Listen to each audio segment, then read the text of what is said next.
GST ಸರಳೀಕರಣ ಹಿನ್ನೆಲೆಯಲ್ಲಿ ಬಳ್ಳಾರಿ ಜಿಲ್ಲಾ ವಾಣಿಜ್ಯ ಮತ್ತು ಕೈಗಾರಿಕಾ ಸಂಸ್ಥೆ ಸಹಯೋಗದಲ್ಲಿ ಬಳ್ಳಾರಿಯಲ್ಲಿ ನಿನ್ನೆ ಆಯೋಜಿಸಿದ್ದ ಪ್ರಧಾನಿ ನರೇಂದ್ರ ಮೋದಿ ಅವರಿಗೆ ಧನ್ಯವಾದ ಸಲ್ಲಿಕೆ ಕಾರ್ಯಕ್ರಮವನ್ನು ವಿಧಾನ ಪರಿಷತ್ ಪ್ರತಿಪಕ್ಷ ನಾಯಕ ಚಲುವಾದಿ ನಾರಾಯಣಸ್ವಾಮಿ ಅವರು ಉದ್ಘಾಟಿಸಿದರು.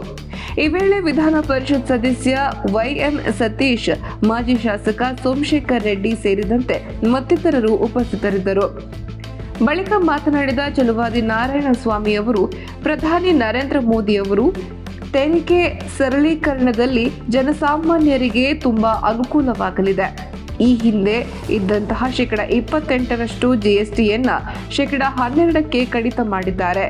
ಇದರಿಂದ 60 ವಸ್ತುಗಳ ಬೆಲೆ 5,000 ರೂಪಾಯಿಗಳಿಂದ 20,000 ರೂಪಾಯಿವರೆಗೂ ಕಡಿಮೆಯಾಗಿದ್ದು ಜನಸಾಮಾನ್ಯರಿಗೂ ಉಳಿತಾಯವಾಗಲಿದೆ ಎಂದರು.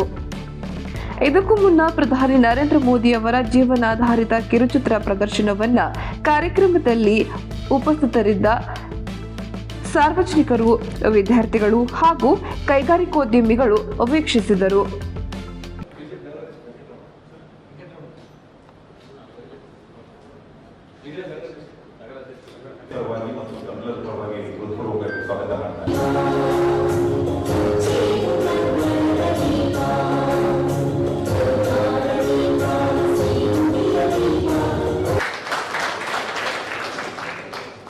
ಅದೇ ರೀತಿಯಾಗಿ ನಮ್ಮವರೇ ಆದಂತ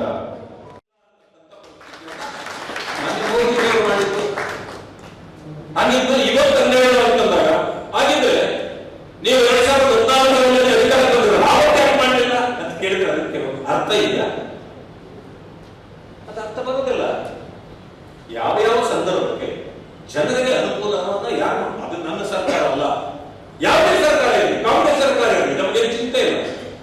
ಜನರಿಗೆ ಒಳಿತು ಮಾಡತಕ್ಕಂಥದ್ದನ್ನ ಯಾವುದೇ ಸರ್ಕಾರ ಆದರೂ ಮಾಡಬೇಕು.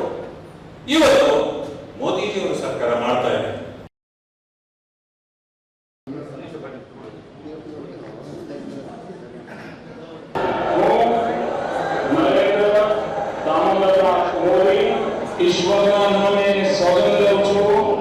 ગુજરાત રાજ્યના મુખ્યમંત્રી તરીકેના to attract global and domestic investment.